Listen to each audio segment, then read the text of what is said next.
This the conference Montechusett will now Regional, be recorded. I call the Montechusett Regional Planning Commission meeting for Thursday, May 5th, 2022 to order at 7:04 p.m. Okay, first item on the agenda is introductions. And what I will basically do is call out all the attendance I have. You don't need to respond to that, but if you don't hear your name at the end of my roll, please speak up.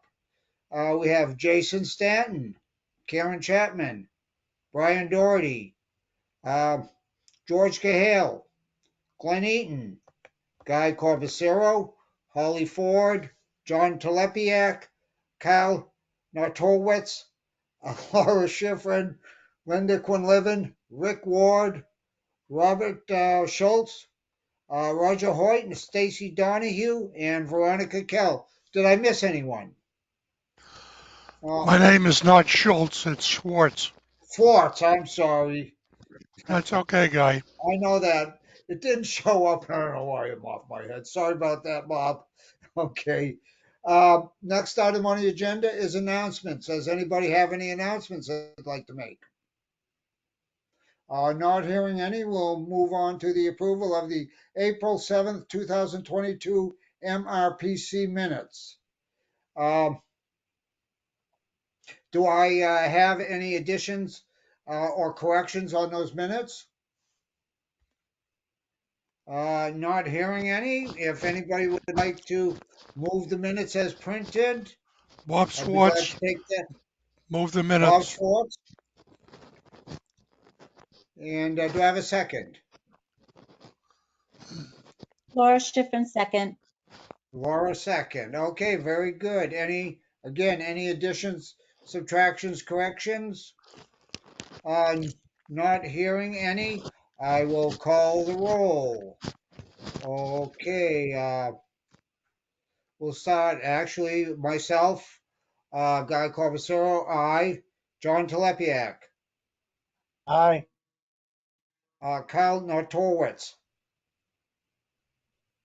Aye. Laura Schifrin, Aye. Building, garages, greenhouses, they have all been demolished, and what is left is Robert Schwartz, Aye. Roger Hoyt, Aye. and Stacy Donahue. Aye. Okay, and the minutes are approved unanimously. Next item on the agenda is the CAF schedule, April 2022. Laura, would you like to take this? Yes, good evening, everyone. You were sent this, everyone was sent this cash schedule as well as the general ledger with the current detail. Did anyone have any questions in reference to the general ledger? Seeing none, because I was passing that to Linda, if you did. And as far as the cash schedule goes, I will read the balances for the record. Opening balance was, the current opening balance was $661,235.77. Cash receipts and transfers total was $578.98. Total cash on hand before the warrant, $881,814.75. Less the amount of this warrant, which is in the cash schedule, and the second page is $166,542.90. And the balance after this warrant is $715,271.85. After that, you see where all that money is, which totals the $715,271.85. That second page shows the payroll and then the other cash disbursements to the same expense total of $166,542.90. Do I have a motion to accept the cash schedule as presented, subject to audit? Bob Swartz, move to accept. John Slupchak will second that.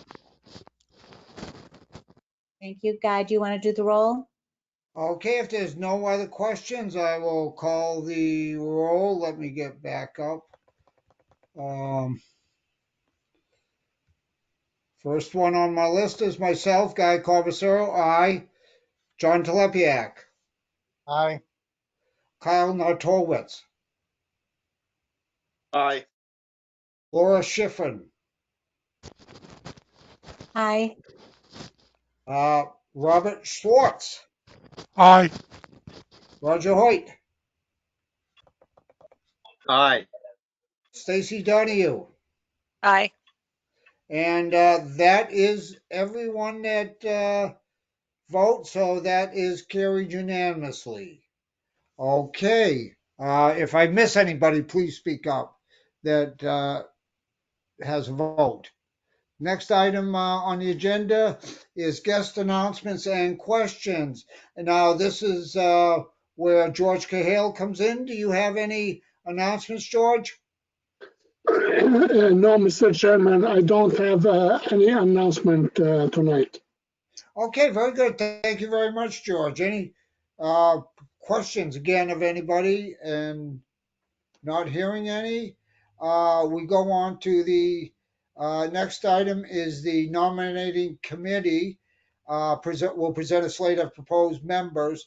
The nominating committee was supposed to meet earlier this evening, but due to a snafu, their meeting was not noticed, so they weren't able to have a meeting. Does anybody that's on the nominating committee have any comments before I move on? And again, I want to say, if you want any position, please speak up. I imagine there's plenty.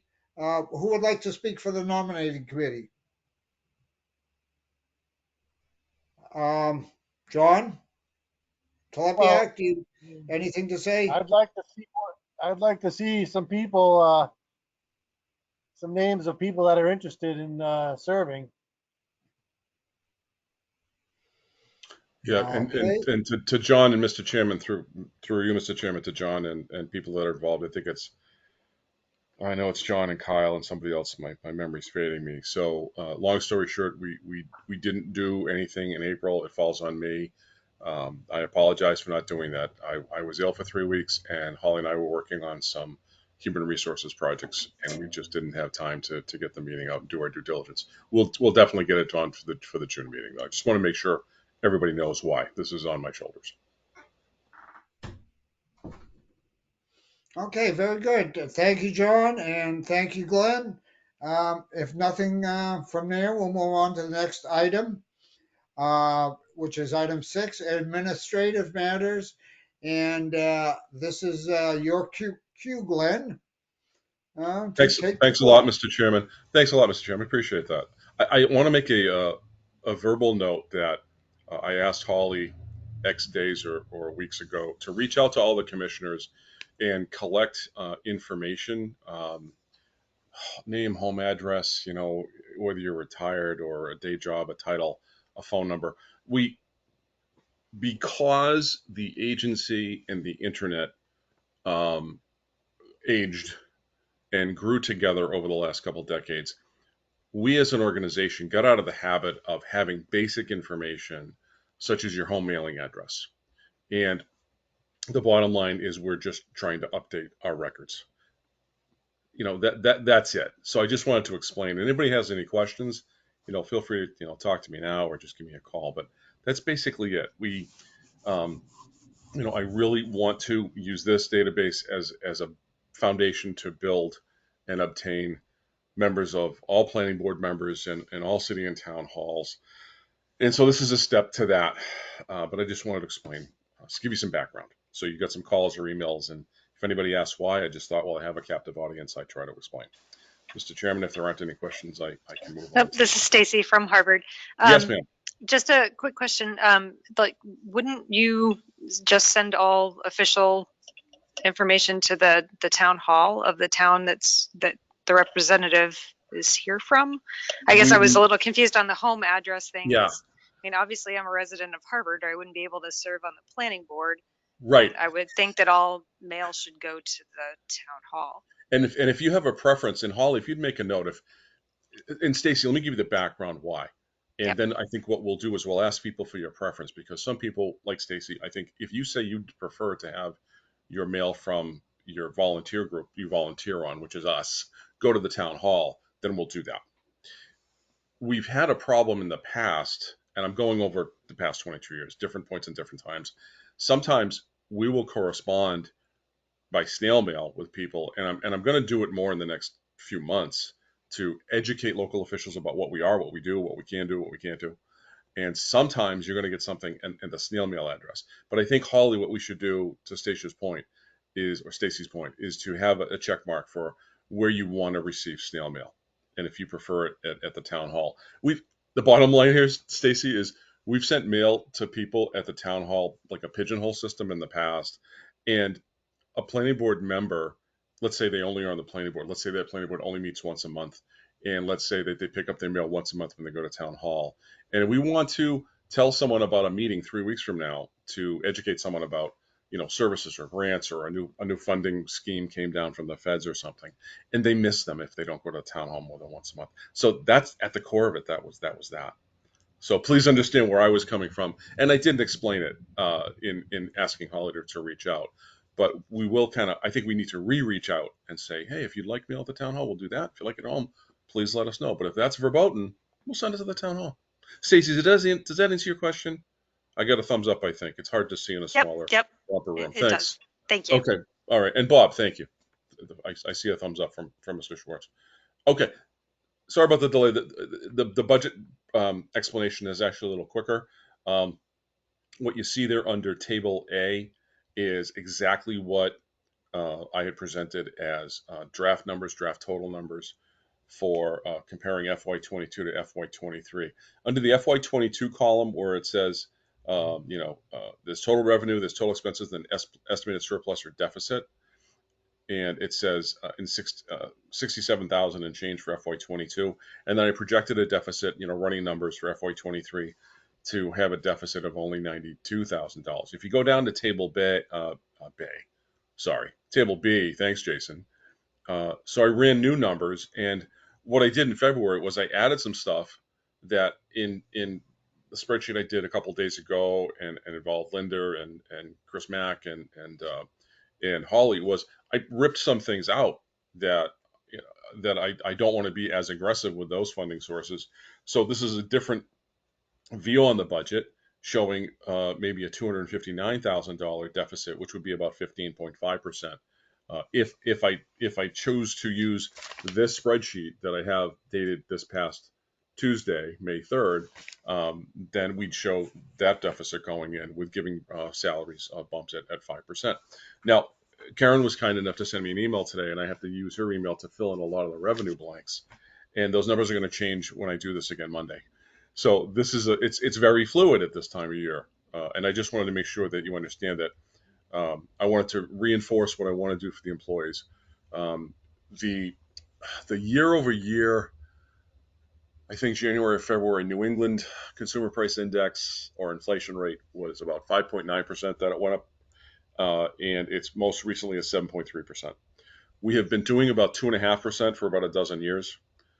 Just as a quick history to everybody, before that, we had a table that we used to do 3.5% increases every year. When I looked at the CPI data today, even at 3.5 or 2.5%, I think we've been behind overall because the cost of living has gone up so much. Yes, I'm going to propose at least 5%, and I want everybody to listen clearly. At least 5%. So you'll see what I'm finally going to land on for June 9th. Now, to get ahead of the question, I have run numbers to show what a 2.5% bump for all employees would do versus a 5% bump. And the difference between those two numbers, the delta, is about an extra $20,000 or $25,000 a year for the fiscal year. So the 2.5% would be about 25 less than a 5%. So I just want to throw out some verbal bullets, do another presentation. By statute, we have to do a revenue estimate in February. I'd like to do another estimate in May. The last 2 years, I haven't been able to do it because of COVID. I'm trying to get back into the swing of things by giving you a status of where the heck we are, and also with the 5%, especially with the new employees, we've had trouble. I mean, we have very good retention overall. Once people are here with us for 5 or 10 years, they tend to stay. But in the first 1 to 3 years, if we don't capture them and try to do something to adjust them and show them that if they're working well, and that they're at the lowest rung of the ladder, and a 2.5% bump isn't enough of an incentive. I've noticed that over the last couple of decades. So that's another bullet, and I'll put all the stuff in writing for the next meeting. The last thing I guess I would say is that in this table B, if you look at the first row, well, those are just FY22, FY23 dollar change. Those are just headings, percent change. If you look at the total revenue line item and you just follow that all the way over to the percent change, 28%. So the total revenues, going down, but the total expenses are going down by 11.8%. So the total revenues going down because I'm trying to propose something a lot more conservative, even though I have what I'm going to call the Karen numbers that I have to put into the spreadsheet from this afternoon. But, the total expenses went down a heck of a lot this year. And that's because, we had 3 department heads depart. And that overall, that's an impact. So those numbers are going to change. They're going to change probably 30 times between now and the next 30 days for June 9th. Again, I just wanted to do some due diligence. This is a serious matter to adopt a budget for a lot of different reasons. I like to make sure you're all informed, whether you've been with us for 15, 20 years or you've been here for 1 or 2. This is very important. This is our annual town meeting time of year for the Regional Planning Agency. You deserve to know what's going on. That's all I have on the budget presentation, and it'll be about this amount of time, 10 or 15 minutes for presentation in June. Especially if I get to update you tonight, it should save a little bit of my breath and the pain on your ears by me talking on June 9th. I'm done with the presentation, Mr. Chairman, if anybody has any questions. Crickets. Love it. I see no questions. We'll move on to the next matter, which is probably in your wheelhouse, Glenn. Also 6.2, the lease agreement. And it's the last thing I have under admin matters. Yes, Mr. Chairman. So we have amazingly been at the Trustees of Reservations or Doyle Conservation Center for almost 5 years. This June 30, we moved on, I think it was June 26th of 2017 from the Regional Transit Authority building on a ridiculously hot and humid Saturday. There's a clause in our lease where I had to give notice to the Trustees of Reservations. They've rebranded themselves to TOR, so I'll use that acronym. But in the TOR MRPC lease, I notified them in mid to late March before the 90 days, ahead of the 90 days, about 100 days, saying, we'd love to stay. Basically, our lease agreement says if we want to stay for another 5 years, it's really a 10-year lease. If we want to stay for another 5 years for the same rate increase of 2 or 3% a year or whatever it is, that we can just amend that section of the lease and everything else stays intact. So I've been in touch with the TOR. A gentleman, his name is John, Holly, help me, Economo. I think that's his name. And I see a nod, I think. Okay, Holly, right?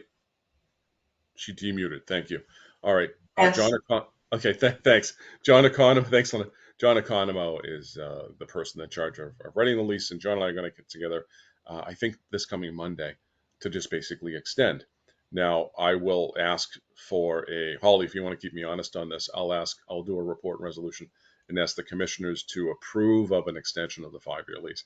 I think that's the thing to do. I shouldn't sign this without approval, giving me the authority to sign the document. And I think that's just good pool versus dirty pool. So you'll see a report and resolution on this at the June 9th meeting. Mr. Chairman, that's all I have. Thank you. Okay, very good. Thank you, Glenn. Any questions of Glenn before we move on? Not hearing any, we'll move on to item 7, department updates. As our change in the way we present things. Department updates are given every 3 months extensively. In between, we kind of just touch each department and see if they have any updates they'd like to volunteer. So under 7.1 is GIS. I think that's Jason, if I'm not mistaken. Do you have anything to update us on? No, I have no information to update you on. Okay, very good. Then we move on to 7.2. Planning and development. Request of commissioners to approve out-of-state travel for Karen Chapman. Karen, do you want to take this? Yes, Mr. Chair, thank you. So I'm going to do this resolution and then I have 4 or 5 other updates. So I will read this report. The US EPA Brownfields Conference is being held from August 16th to 19th, 2022. The Executive Director requests approval for 1 MRPC staff person, Karen Chapman, Planning and Development Director, to attend. Several employees have attended these events since the late 90s. Continued attendance at these events assists our staff to obtain and administer EPA Brownfields environmental site assessment funds, advancing cleanup projects leading to the creation of new jobs, affordable housing, and the creation of new open space. In addition, attendance at these conferences expands employees' awareness of best practices in assessing and redeveloping brownfields across the country and helps staff improve MRPC's management of our EPA grants. Attendance by the MRPC staff at approximately 1/3 of the conferences held since 1998 has contributed to the success of this agency being awarded at least 8 ESA grants at $200,000 to $300,000 each, and 1 revolving loan fund award for another $480,000. An additional grant for $500,000 was recently applied for in December from the EPA, and that application is still pending. Can you scroll, please, Jason? MRPC's current EPA ESA grant contracts. Stop. Ooh.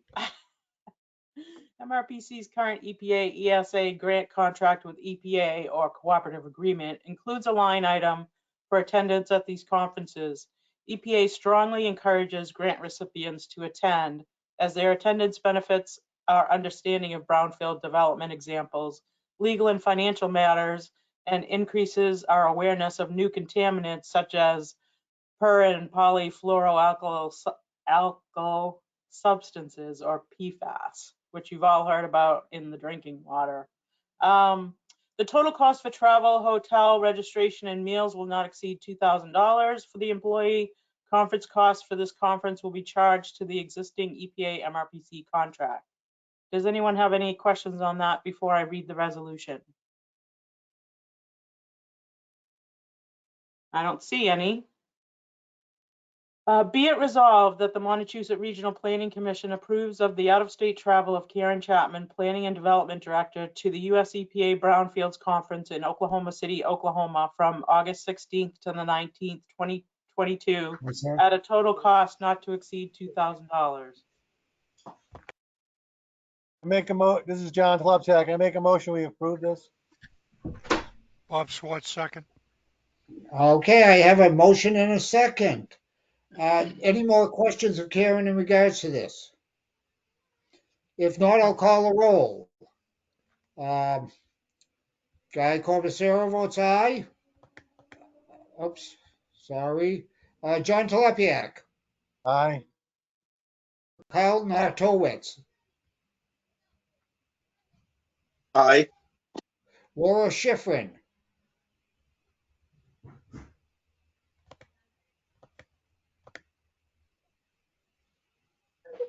Sorry, guys.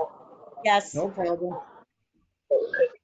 Okay, Robert Schwartz, Aye. Stacy Donahue. Aye. Okay, and if I think that's everybody that's here to vote, if I missed you, please speak up. Otherwise, it is carried unanimously. Roger Okay, Hoyt, now you aye. have, who's that? Roger. Roger Hoyt. Oh, Roger Hoyt. I'm sorry, I missed you. So Roger Hoyt. So it is carried unanimously. Thank you. Thank you, Okay, everyone. back to you, Karen. You said you had a little more? Yes, thank you. So a few months ago, I talked about ARPA funding that was coming down from the governor, and they were gonna put it in several different areas across the state. So the governor just last month filed a bill called Forward, and it stands for an act investing in our future opportunities for resiliency, workforce, and revitalized downtowns. And there's $2.3 billion from ARPA, and then 1.2 billion in capital bond authorizations. So some of the areas that they're looking to put money into is climate resiliency, including transportation, parks, campgrounds, fishing and boating, open space acquisition, and culvert projects. Then 413 million to support 100 projects across state parks and trails, water and sewer, and environmental infrastructure programs. COVID-19 response for our hospitals and future COVID needs and government services. $970 million for investments to support revitalizing the Commonwealth's downtowns and communities, and that's what's important to us. And that includes downtown recovery grants, $550 million for MassWorks, $32 million for the One Stop for Growth program, $7 million for brownfields, $8 million for underutilized properties, and it goes on and on and on with buckets of money for different grant programs. 325 million for workforce efforts, 270 million for housing production, 50 million for innovation programs for new businesses and innovation. Jason, can you bring up that? Sorry, thank you. Was it already up? I was reading from something else. So they put out a list of what every community is getting from this proposed bill, and I put it together by our communities. So every single one of our communities is potentially going to get $250,000 as a downtown recovery grant to use for your downtown. I don't know any details about that, how it's supposed to be spent or anything yet. There's also MassWorks grants, underutilized property program, resiliency and habitat, brownfields redevelopment. So all of our communities are getting some of this money. So I can have Holly send this to you, or you can go to, if you go to the governor's press office, you can find the article that has a link to this. It's also in the shared drive already that was sent out or Oh, available okay. for the meeting Under notice. what title? I was looking. Under what title is it in the shared drive? It says ARPA 2.0 state funding PDF. So future information I'll have for that, but it's a great, money's coming in, so we got to take advantage of it. So Sorry, this is Stacy from Harvard. Quick question. So Yeah. are we for sure getting this, or is this just this is what's proposed, but they haven't? Right, the governor proposed this bill with these spending options, and I'm not sure when the legislature is going to vote, Okay, all right, thanks. but I'll keep you all up to date. Thank you, Karen. Jason. Yes. Just very quickly, because I looked at Townsend. Does that mean that the funds are already expended for what's under the description? No. Okay. No, these are grants. So they looked at the One Stop program, and there are so many applications that they decided that I'm speculating, that they decided to take some of the ARPA money and put it into the grant program so they could fund as many communities as they could. And so. Karen, this is potential funding, not Yes. existing, correct? Because Potential. it's a proposed piece of legislation, right? Right, but it's exciting that they've included everybody. So fingers crossed. Any more questions on that? Otherwise, I'll move on to the next topic. Okay. Green Communities, so we applied for Green Communities competitive grants for Ashby, Athol, Groton, and Westminster. And they were awarded at the end of last year, but we couldn't tell anybody until they announced it.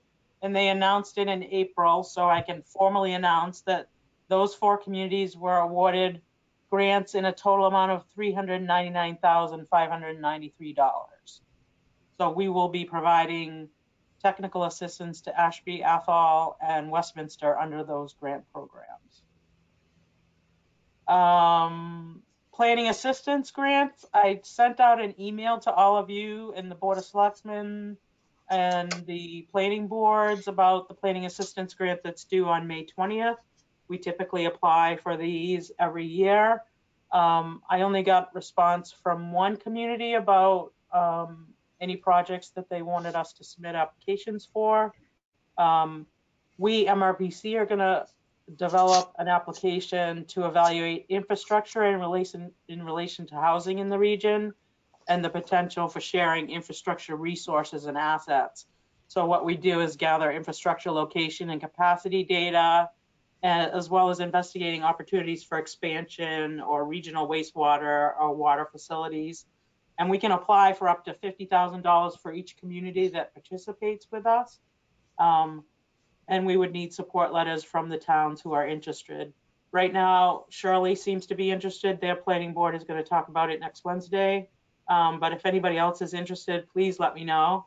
And hopefully this would, I think this would be funded because it's a step towards possible multifamily housing, of which the MBTA communities law that we just came under would likely help. So if anybody's interested in that, please, you can speak up now, you can email me, call me, whatever, and we can talk about that. But some of the other things that you can apply for a planning assistance grant, master plan elements, housing production plans, open space plans, zoning bylaw amendments, climate resiliency, 40R zoning, design guidelines, anything land use related that you can think of, you can apply for. So if anybody's interested in that, please let me know. In your handout this month was the regular grant opportunities Excel spreadsheet that we sent out. So that's also in the folder. There's a couple of new grants in there. And then we have a new contract with Growing Places, who is our neighbor in the red house behind the offices. Growing Places received a grant from the U.S. Department of Agriculture for a regional food system partnership program. And we are a partner, and we will be doing a SWOT/SOAR analysis, strategic planning, and developing a resource library for stakeholders. So Growing Places is a nonprofit, and the catchment area is 27 communities in the North Central region, and it overlaps with our 22 communities. So it was a good fit for us to help out with this strategic planning that they need. So a contract is all signed for that, and that runs through October of 2023. So it'll be exciting to work with them. They're creating a sustainable and resilient local food system, bringing together growers, farmers, restaurants, anyone in the food system where we can all work together and make it more sustainable. Because this area is a big food desert, and there's not a lot of grocery stores for people or fresh food or what have you. So it's an exciting project for us to take on. And that's all I have, unless anybody has any questions for me. Thank you very much, Karen. I guess if there's no questions, we'll move on to the next item, which is 7.3, transit and transportation. 7.3.1, report, development and endorsement of the Unified Planning Works Program. Who will be taking that? I can take this. Okay, thank you, Brian. So we have 3 resolutions tonight. Each are regarding 3 different documents currently out for a public comment period. It's a 21-day public comment period. They all started on April 26th and they end on May 16th. I can go over each one if you'd like me to. I haven't been to a commission meeting in a while, so I'm not sure if you'd like me to read the resolutions for them, or I can certainly give a description of each one. I guess if you could read the resolution, and then if you feel it needs any more description, but we have heard a lot on the Unified Planning Works, et cetera. So that'd probably be the best way to go, Brian. Okay, yep. So the Unified Planning Work Program, this is a draft form. It's out for public comment. It's for 2023, which starts October 1st, 2022, federal fiscal year 23. So the resolution, be it resolved that the MRPC has reviewed the FY 2023 Unified Planning Work Program, and based upon its review, as well as the review of any comments received, authorizes its chairman to endorse the FFY 23 UPWP at an MPO meeting scheduled for Wednesday, May 18th, 2022 at 1 p.m. Okay, thank you, Brian. Any questions of Brian? If not, I'll entertain a motion to approve the resolution. I make a motion, we approve the resolution. Thank you, Roger. Oh, Roger got there? Yep, John, you second it? Sure. John Telepiak seconds it. Any questions? If not, I'll call the roll. Guy Corvacero, aye. John Telepiak, Aye. Carl Nartowitz, Aye. Laura Schifrin, Aye. Robert Schwartz, Aye. Roger Hoyt, Aye. and Stacy Donahue. Aye.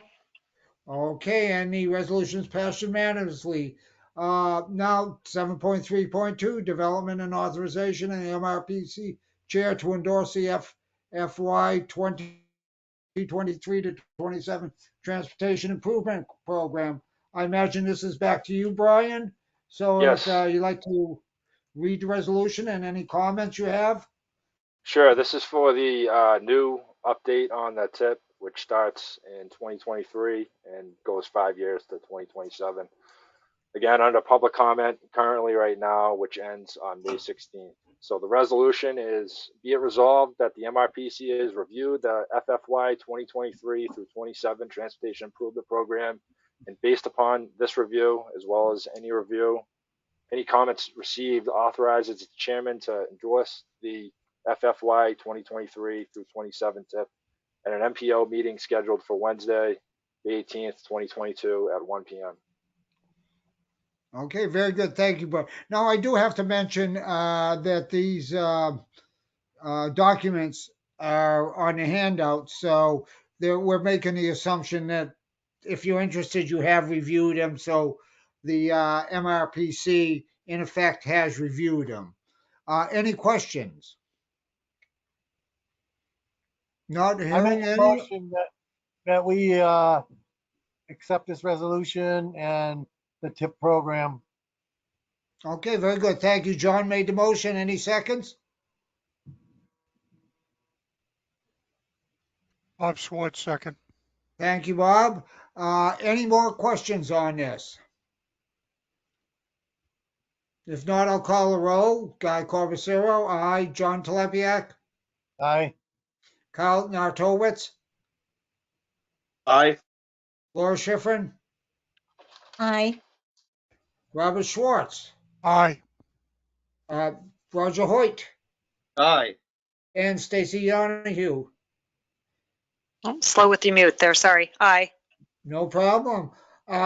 If I didn't miss anybody, that is passed unanimously. And then we move on to 7.3.3. Again, development and authorization of the MRPC chair to endorse the FFY 2022 to 26 Transportation Improvement Program Amendment 4. Back to you again, Brian. Read the resolution and any comments. Okay, I'll just mention real fast, these are all available on our website. So the comment period is still active for another week or so. So if you'd like, you could review them on our website and submit any comments as well. This is for an amendment to the current tip in fiscal year 2022. It's a number of transit amendments along with a few highway projects that were moved around. So the resolution is, be it resolved that the MRPC has reviewed draft amendment number 4 to the FFY 2022 through 26 Transportation Improvement Program, and based upon this review, as well as the review of any comments received, authorizes its chairman to endorse amendment number 4 to the FFY 22 through 26 tip at an MPO meeting scheduled for Wednesday, May 18th, 2022 at 1 p.m. Okay, very good. Thank you, Brian. I have the resolution. Mr. Do I Chairman, have I a have a motion? question. Go ahead, John. I'm assuming like this amendment as well as the other things we approved for the chairman to endorse, these meetings, they're held virtual, just like we're having this one? Yes. And are they open to the public? The MPO meeting, it's not. I shouldn't say it's not. It is open to the public. It's made up of a board of appointed members. Right. But yes, it is. It is open to the public. Also the JTC as well. That's more of the public facing meeting, but the MPO is open to the public technically. Yes. But if someone wanted to go, where would they find that information? On the website? You can find it on our website. Yes. Okay. Yes. If you want to make a comment during the comment period, the meeting takes place a few days after that. You could submit a comment to Brad via email, or you could even call in and we could document a comment that way as well. Well, the reason why I asked was if Guy couldn't go as a signatory, the vice chairman then goes. So I'm just wondering how I would know. That's all. I'll let you know, John, if I can't go. Sure. If No, I'm I know, but I traveling. mean, and the access to it. That's all. But other than that, I would make a motion that we approve this the amendment, draft amendment. Okay, do I have a second?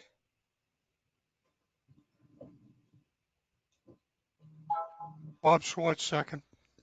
Okay, very good. Thank you. Now, I do have to mention that, again, the MJTC and the MPO meetings, if you want to get more information on these, or matter of fact, see what programs are being funded in what years, I encourage you to attend these meetings because they will go over them extensively.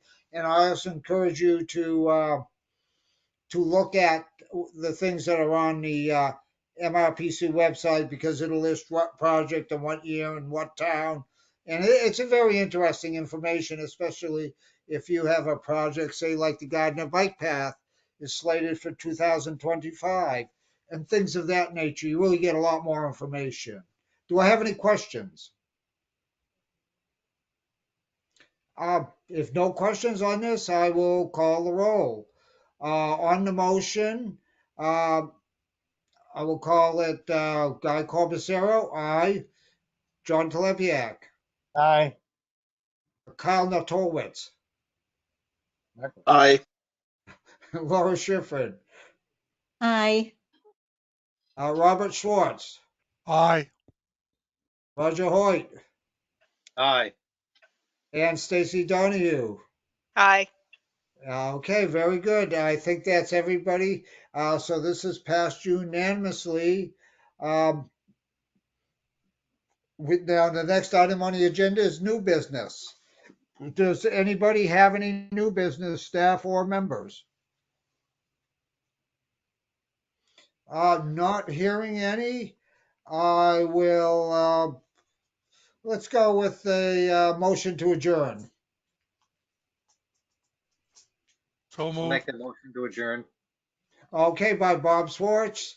And a second, think I heard John Telepiak on that. Actually, under my authority, I call this meeting adjourned at 7:49 p.m. Thank you everyone for attending and have a great Cinco de Mayo. Thank you. Thank Thank you. you. Good night.